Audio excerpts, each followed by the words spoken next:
بسم الله الرحمن الرحيم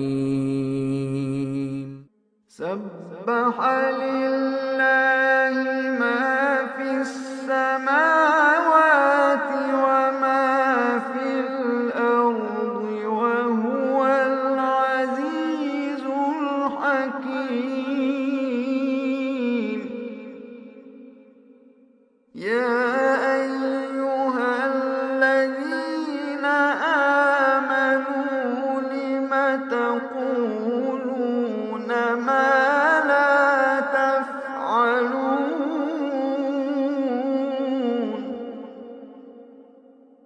كبر مقتا عند